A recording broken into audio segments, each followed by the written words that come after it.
In the dry silence of the desert, where the wind sings endless songs across the sand, lived a humble shepherd named Moses. He wasn't anyone special, at least not in his own eyes.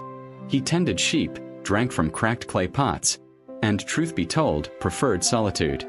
All he really wanted was a bit of shade, a little bread, and for the sheep to stay where they were supposed to. But fate rarely cares about what we want. The sun blazed overhead like it was trying to melt the world. Moses wiped his brow, watching the sheep chew lazily on thorny shrubs. He yawned, sat on a rock and mumbled, "Hot enough to cook a lamb out here. Even the sheep are giving up." Then he saw it. A bush. But not just any bush. It was on fire. A real fire. Bright, alive, almost dancing. And yet, the bush wasn't burning up. It wasn't turning to ash. No smoke, no crackle. Just flames, impossibly steady. Moses squinted. He rubbed his eyes. Still there. Most men would have run. But Moses... well, Moses wasn't most men. He stepped closer. His sheep scattered in alarm. One of them, a bold little one named Sam, bleated and ducked behind a boulder. As Moses approached, something even stranger happened. A voice. Deep. Loud. Ancient. Moses. Moses froze. He glanced around. "Hello?" he asked cautiously. "Talking bush." The voice thundered again, clear as the sky above. "Take off your sandals, for the ground you stand on is holy." Moses looked down at his dust-covered sandals, shrugged, and kicked them off. "Honestly, I was hoping you'd say, 'Put on a hat instead,'" he muttered, stepping onto the hot sand barefoot. The voice continued. "I have seen the suffering of my people in Egypt. I have heard their cries. I know their pain. And I have come to rescue them. I am sending you to Pharaoh."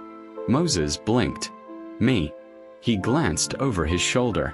"You sure? I mean, I'm a shepherd. Not great with speeches. I kind of stutter sometimes. Maybe you meant someone else." "I will be with you," the voice said. "And I will give you signs." Before Moses could rattle off more excuses, his staff turned into a serpent. He screamed, jumped back and fell flat on his back. The snake slithered. Then, just as suddenly, it turned back into a staff. Moses sat up, brushing off sand. "Well, that was definitely something," he muttered. "All right. But if I die, I'm putting the blame on you. Just saying." So began his return. Egypt shimmered in the distance. Golden statues, dusty streets, cries of slaves and trumpets of royalty. Moses walked through the chaos, staff in hand, sand on his robes, determination in his eyes. Guards blocked his way at the palace gates. "In the name of Pharaoh, state your business." Moses, messenger of God, my God, just one. Kind of a big deal. The guards frowned. One of them snorted.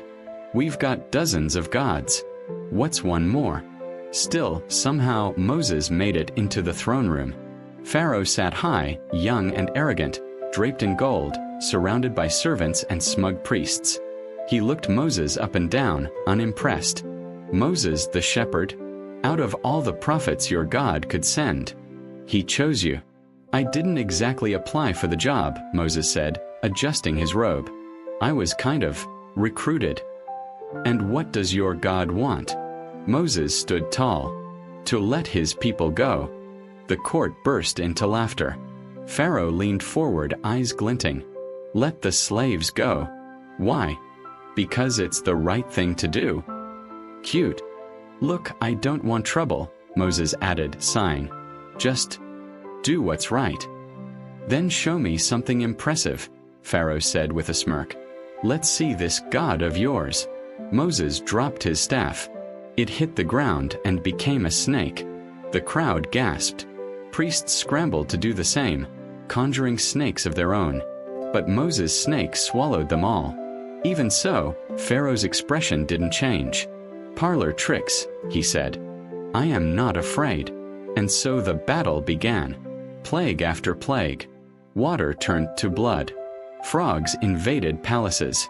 Gnats, flies, boils, hail, locusts, darkness. Egypt trembled. Still, Pharaoh would not yield. Each time, Moses returned to the palace, dustier, wearier, but still standing. "Let them go," he would say. And each time Pharaoh refused. Then came the final night. Moses, now quiet and heavy-hearted, walked through the streets, telling every Hebrew family, "Take a lamb. Mark your doors with its blood. The angel of death will pass over those marked." That night, Egypt wailed. And by dawn, Pharaoh summoned Moses. His crown was gone. His eyes were sunken. There was no defiance. "Go," he said. "Take them. All of them. Leave." Moses didn't celebrate. He simply turned and returned to his people. "It's time," he said. "We're leaving." So began the Exodus. Through sand and heat, they marched, carrying children, old pots, the last of their bread, and a fragile kind of hope. Moses walked at the front.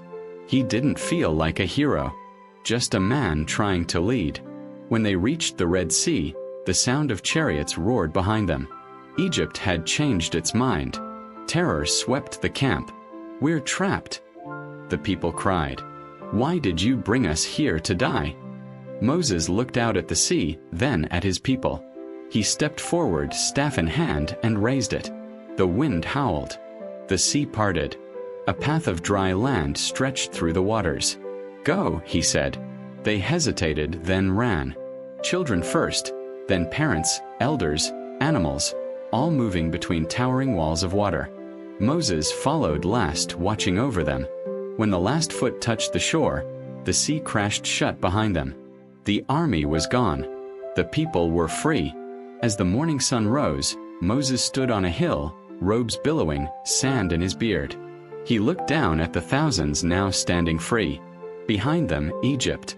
Ahead, the unknown. "Well," he muttered, "now we just have to survive the desert for, 40 years. "Wait, what?" someone asked from the crowd. Moses sighed. "Just kidding. Probably." And above them, the sky stretched open, quiet, endless, and full of promise. Moses was no longer just a shepherd. He was the guide of a nation. And his story was only beginning.